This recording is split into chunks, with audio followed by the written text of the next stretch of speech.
Anak laki-laki ini bukan anak kecil biasa. Ia adalah anak yatim piatu yang sudah tinggal di hutan selama 6 tahun lamanya. Dan kini ia baru saja diselamatkan oleh warga dan baru bangun di ranjang rumah sakit. Di luar sana, semua orang sangat bingung karena dokter berkata anak itu sehat walafiat. Ia tak kekurangan gizi sedikit pun padahal sudah tinggal lama sekali di dalam hutan. Di sini, para syarif belum mengetahui tentang semua kebenarannya dan kenapa anak itu bisa bertahan di dalam hutan sendirian. Tapi disinilah semua masalah itu bermula. Anak hutan itu berusaha pergi dari sini karena instingnya mengatakan ia harus kembali ke rumahnya di hutan. Anak hutan ini melihat ada tuas di bawah jendela itu dan ia langsung membukanya. Benar saja, saat anak perempuan ini membuka ruang kamarnya, ketakutan semua orang pun muncul. Sontak, syarif wanita ini langsung bergegas menghampiri kamar itu dan melihat anak hutan itu sudah tidak ada. Beginilah jika seorang anak tumbuh di dalam hutan tanpa siapa-siapa.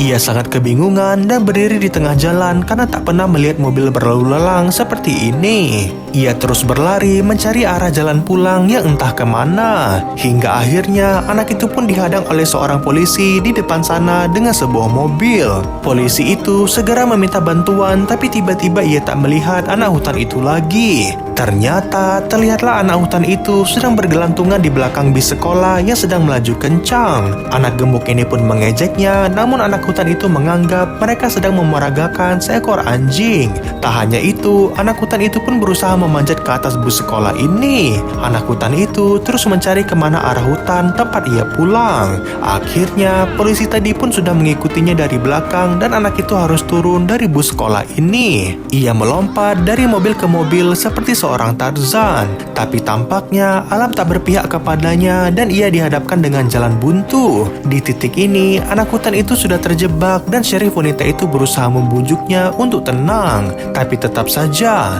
anak hutan itu berusaha memberontak lagi dan sangat tak ingin sekali ditangkap. Saking menyedihkannya, anak itu melolong bak serigala seperti memanggil temannya. Ia ingin meminta bantuan dan semua polisi sangat terpukul melihatnya. Tapi di balik semua itu, mereka masih dibutakan akan kebenaran. Selama ini, anak itu tak sendirian bertahan hidup di dalam hutan. Ia ditemani oleh seorang sahabat yang sudah merawatnya selama ini. Tak hanya itu, para pemburu ini juga menemukan sebuah jejak kaki yang berukuran sangat besar sekali.